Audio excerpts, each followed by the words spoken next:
Hi, I'm Laneyece, and I'm excited to work with you.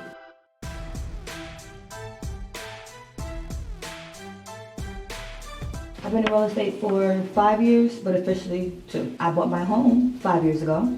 So after I got my home, that's what in my mind put me in the game. And then I got certified and licensed 2 years ago. Because after going on a search for my house, it became like a passion. Like, I want to do this.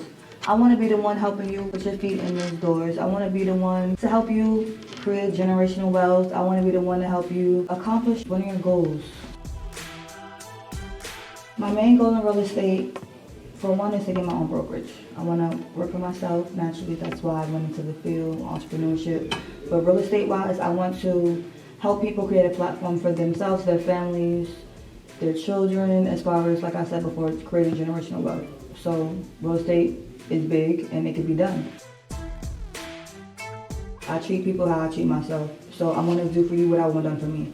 So the same amount of work and resilience that I would want someone else to put in for myself, regarding an offer, anything, I'm going to do the same.